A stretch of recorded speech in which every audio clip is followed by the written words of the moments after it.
This is the NFL Week 5 predictions. Hello, I am Chase Oliver 68. I'll be going over 4 games today, like always. If you guys know my schedule, if you guys are just subscribed to me, subscribe up above for more content. I produce many different content of videos, mainly sports, maybe sometimes random. But anyways, let's get started with my NFL Week 5 predictions. You know, I've been getting a lot of requests from this game via inbox and just via in comments in general. And I didn't want to talk about these two teams because I already talked about them. But let's go over the Detroit Lions versus the Chicago Bears.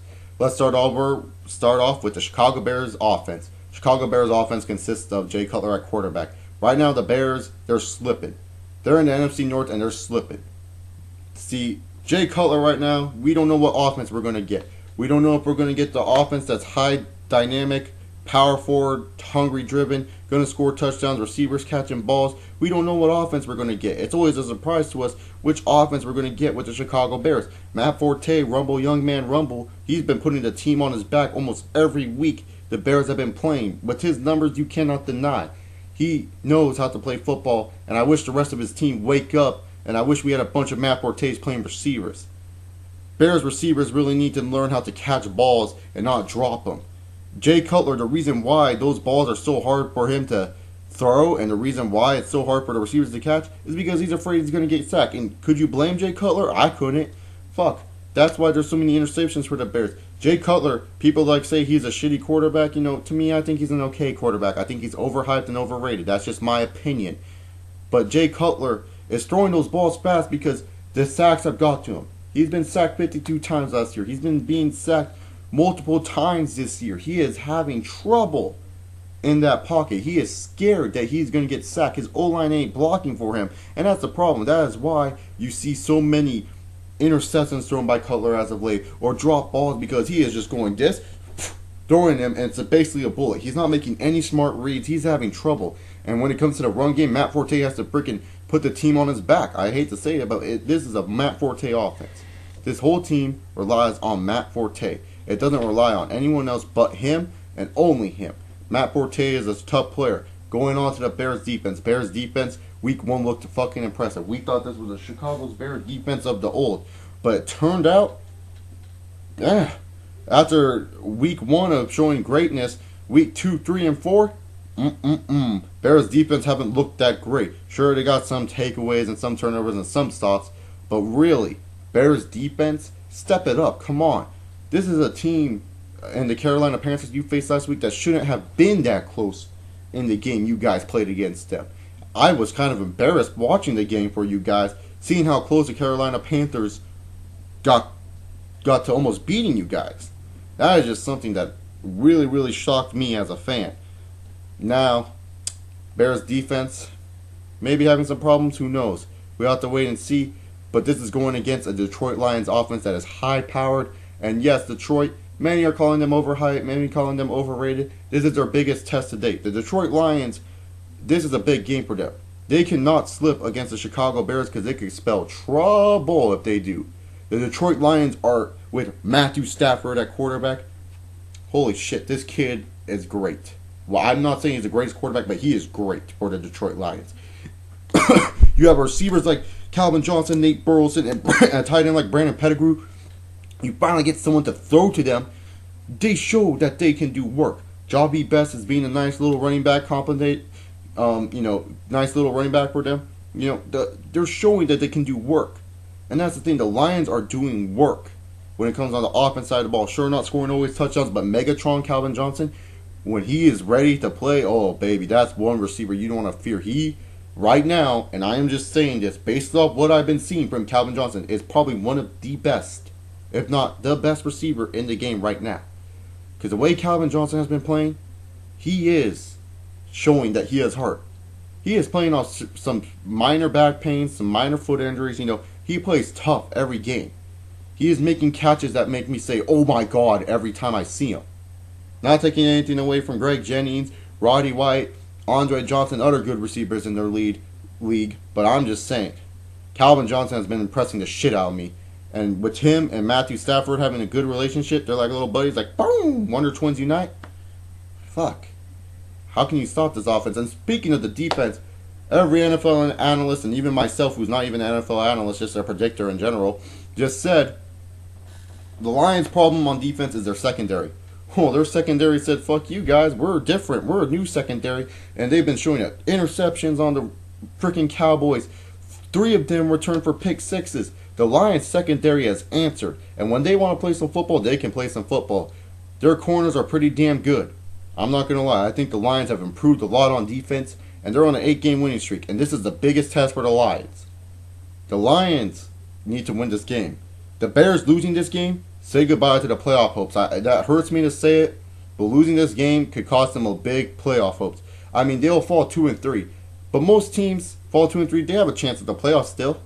But you're in the NFC North, and if the Lions go 5-0 and the Packers go 5-0 after this week, that's going to be a tough task for you to continue on, and the Bears will be praying to fucking Jesus that there is some help out there where the Packers somehow croak or Aaron Rodgers somehow, like, just disappears off the face of earth, because right now Aaron Rodgers is showing why he is one of the best in the league today. So right now my prediction is the Detroit Lions, as it pains me to say, but I will not be surprised if the Bears win. That's all I got to say. Next up, another game that people want me to go over. The Steelers versus the Titans. Now let's go over the Steelers offense. Oh my god, Big Ben's hurt. He might not play. Rashard Mendenhall, what's his status? I don't even know. The Steelers offense looks like they're in trouble. Now, regardless if Big Ben plays or not, he hasn't been playing impressive as of late to make me think that even if he is in the game, to make it where I feel the Steelers will win this game. And actually, I don't think the Steelers will win at all, and I'll explain why in a minute. To be honest, Big Ben hasn't been looking good at all. Quarterback rating, nothing too special coming out from Big Ben, in my opinion. And I just feel that the Steelers, they can do a better job on offense and utilizing Mike Wallace a little bit more. But to me, it's just the Steelers haven't been doing that well. They haven't been doing that great. They haven't been looking that awesome on offense. And then speaking of not looking that good, sluggish on defense. Oh my god, Steelers defense. Steel Curtin, what happened? What happened to all your takeaways that the quarterback spear? When that quarterback steps up in the pocket, they step back, they're worried that they might throw a pick. I haven't seen that many takeaways from the Steelers this year, and this is really depressing. I am not the hugest supporter or fans of the Steelers, just for you all to know. But the fact that I'm not seeing the Steel Curtain play like the Steel Curtain makes me kind of depressed as a defensive fan. And to be honest, this will lead to their downfall as they face probably one of the best defenses in the NFL, the Tennessee Titans. Titans defense, holy shit, who ever thought this team would be good? They play good teams like the Baltimore Ravens, so you can't really say they're a bad team. They haven't allowed more than 20 points, I believe, in all their games. They've been playing well, the Tennessee Titans defense. They're stopping the rush. There's nothing wrong with them. I feel the Titans are one of the best defensive teams in the league, and I'm totally wrong what I said about the Titans earlier this year, because I thought the Titans would be nothing. I didn't know their defense was going to show up like that. And then not only that, Titans offense. Chris Johnson's finally back up to speed. He's getting 100-yard rushing after last week. That's good for the Titans, because that could lead them to victory in this game. And not only that, Matt Hasselbeck, this comes down to you, buddy. This game comes down to Matt Hasselbeck. We know the defense will keep the Titans in play, but Matt Hasselbeck, you've been playing good as of late. And I respect that. I think Matt Hasselbeck is a good quarterback. Week 1, he had a slip-up. That was one slip-up, and now he's looking like very, very good. And the Seahawks are probably regretting getting rid of him for Tavares Jackson. But besides that, Matt Hasselbeck, it comes down to him. He's the leader of this team. He's a guy that makes all the plays on offense and defense. No offense and defense, but just basically offense. Sorry, trying to slip a thought there. He's a guy that will decide this game, and that's a fact. If Matt Hasselbeck throws 3 or more interceptions, it could be hard for the Tennessee Titans to come back. But in the end, the Titans, it comes down to Matt Hasselbeck. Matt Hasselbeck is the quarterback to watch right now. He is looking good. He has a great QB rating, better than he had in Seattle. He actually has talent around him, like in a Nate Washington and a bunch of ex-Denver Bronco receivers. Matt Hasselbeck right now, he's looking like one of the better quarterbacks in the league. And the thing is this, Hasselbeck, it comes down to you. If you mess up, Titans have no chance of winning. But if you play good, Titans' chances of winning go up, because with that defense the Tennessee Titans have, and with the way you've been playing, I can't see a team that could really stop the Titans, and the Titans could walk away with the AFC South title if Andre Johnson ain't healthy for the Texans. But that's in time for another place. I'm going with the Tennessee Titans. I don't feel Pittsburgh has been playing like Pittsburgh Steelers, and even if Big Ben does play with that hurt foot, it's going to be a tough game for the Pittsburgh Steelers because they have to go against a hungry Titans team with a healthy Chris Johnson, and Chris Johnson that will play hard, and a Matt Hasselbeck that has been looking impressive as of late. Like I said, this game comes down to Matt Hasselbeck. If Matt Hasselbeck doesn't do good, I don't see how the Titans can win this game, but that's just my opinion. And Matt Hasselbeck, I like to say this, you're putting the team on your back, though. So next up, I'm going to actually go over... someone actually asked for this game, and you know what? I feel it's fitting. You know, I don't even think I talked about these teams. Cincinnati Bengals with the upset win over the Jaguars. I mean, over the Bills. They're playing the Jaguars this week. Over the Bills, face the Jacksonville Jaguars. Whew. Offense for the Jaguars.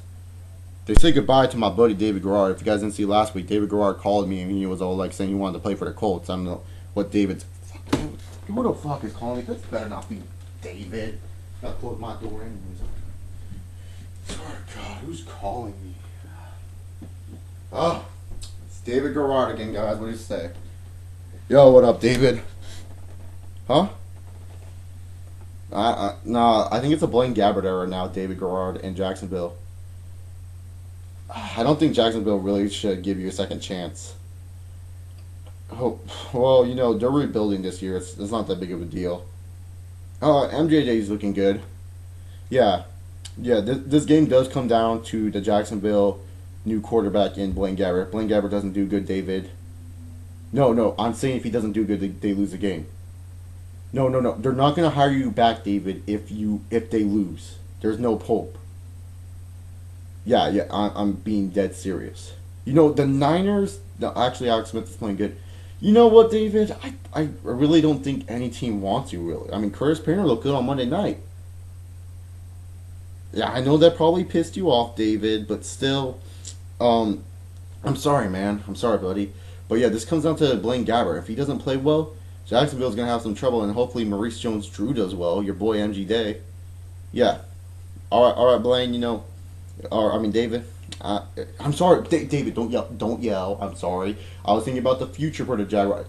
David, there is a future without you. David, God, fucking immature quarterbacks these days. David Garrard just hanged up on me because I was talking about Blaine Gabbert.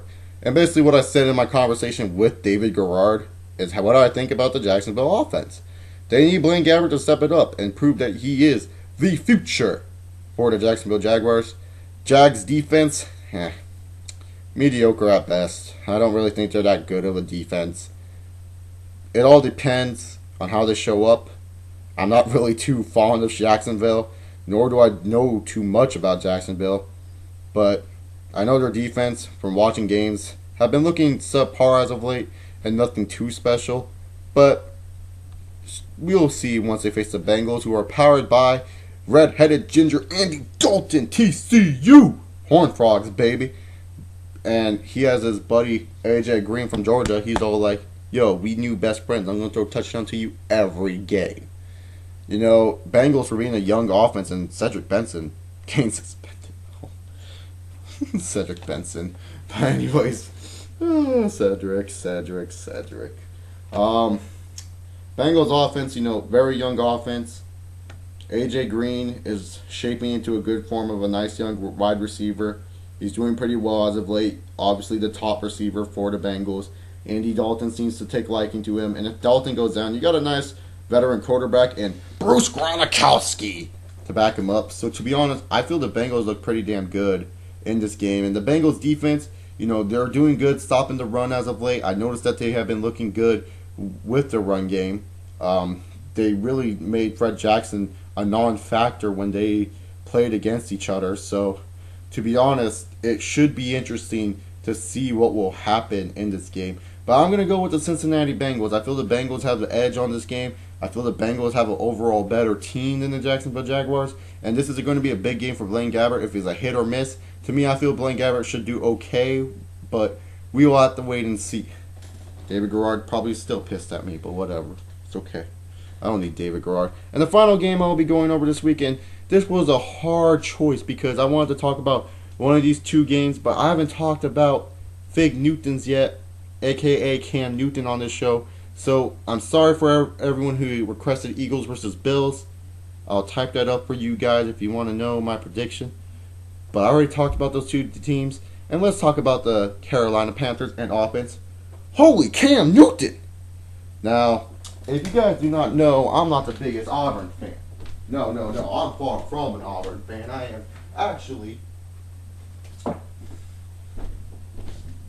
an Alabama Crimson Tide fan. And Cam Newton, I am not fond of you.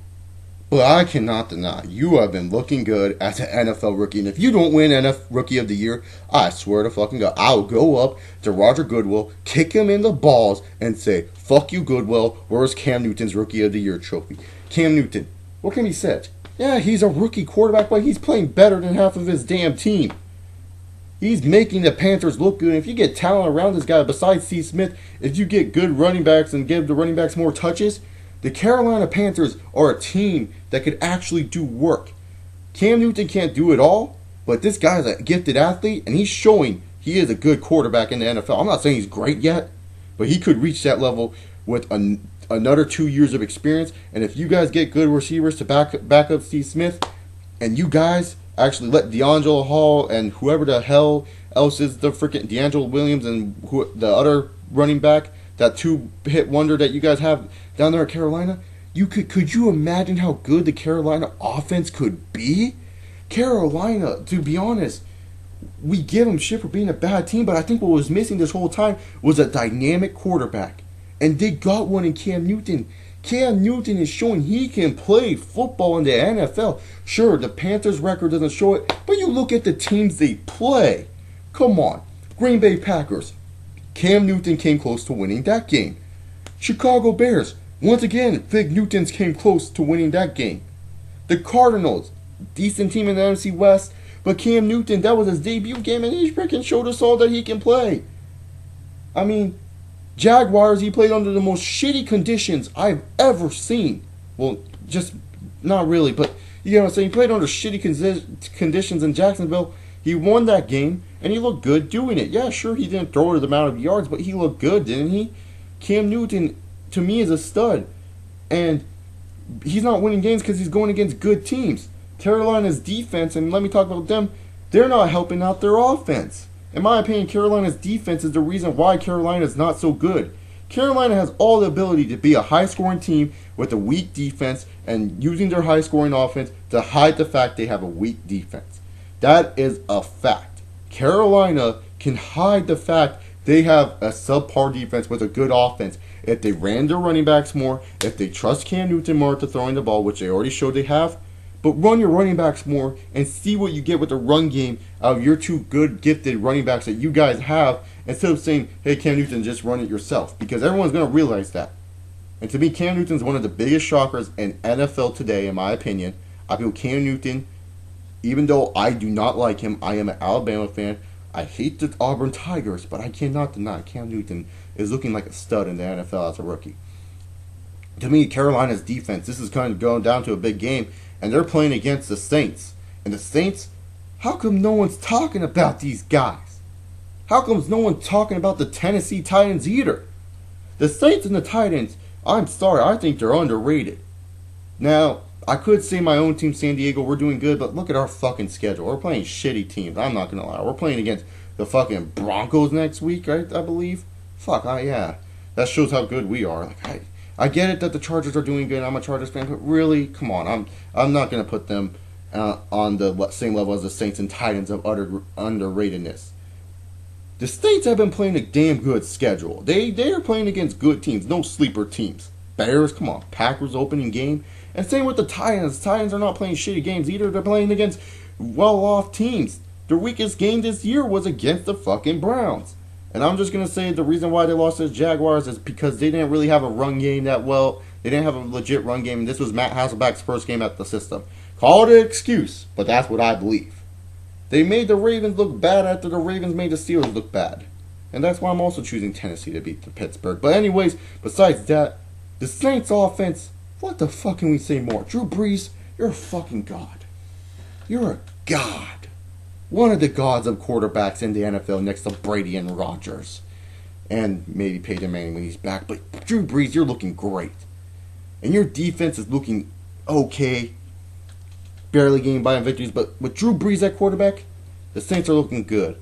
And to be honest, in this NFC South battle, I see the New Orleans Saints winning this battle. Because everyone else in the NFC South is being talked about a lot. The Panthers about Cam Newton and his success as of late. The whole Atlanta Falcons melting down, having a bad season start. And then not only that, for some whatever reason, the Tampa Bay Buccaneers are being talked about more than the successful Saints, who I believe are number 1 in the NFC South.